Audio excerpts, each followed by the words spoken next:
Hi everyone, ako dahil si Angeleque Matalang, commonly known as the Ding, 18 years old, the joyful servant of God. Allow me to share a short background about my life before I came to know the Lord. Before, I lived a life full of lies. I was even engaged in a wrong relationship with the same sex for 2 years because I was searching by someone who could fill the voids inside me. But every time magkuyog me, I would feel no peace in my heart and even in my mind. There was always fear because it was not the original design of the Lord for me. Until one day, my Tita July, one of the elders leaders at the same church, invited me to their fellowship. During the fellowship, na-awaken ko that I was doing in my life was really a sin. There was a time na nasakpan ko nila nga na ako uyab na babae. They rebuked me and says, mali di akong ginabuhat. I would just cry alone in my room, thinking of ending the relationship. But something inside me felt like I couldn't leave her because I was still acknowledging my own flesh and in my own will.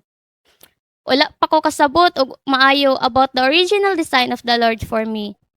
I was finally able to join Restoration Weekend way back December 2023 because I acknowledged that I needed help from Jesus. Ditoan na awaken jud ko og taman. I understood that the first thing I needed was a relationship with my Heavenly Father because that is the reason why He created us.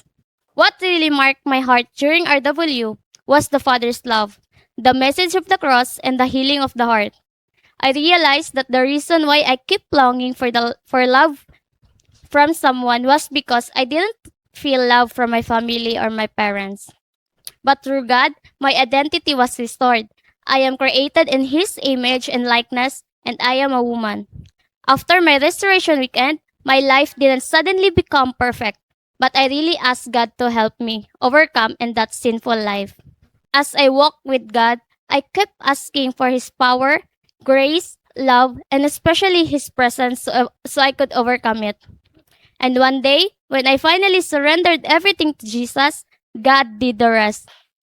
He gave me desire, power, and fire in my heart to overcome it and to finally end that relationship.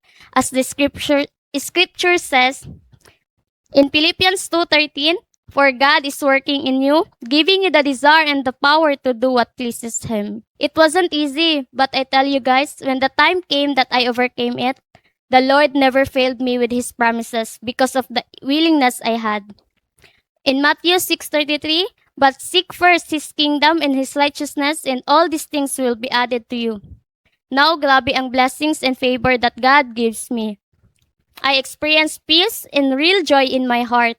I am highly favored because God chooses me to fulfill His desire to save mankind. I can minister now to those people who have the same struggle about same-sex relationship and identity. While doing His will, I can go to different places even without work because God really provided everything. I was able to enjoy His creation here on earth. Dili jud kapakyaso ni Lord basta nagabuhat kasi ang will.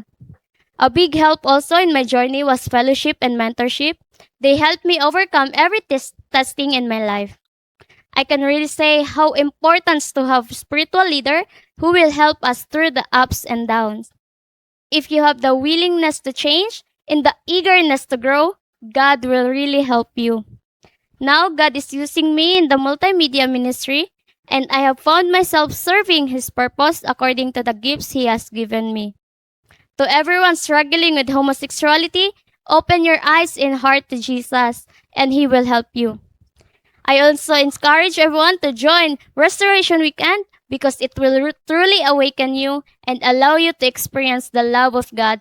That's all. Thank you and shalom, everyone.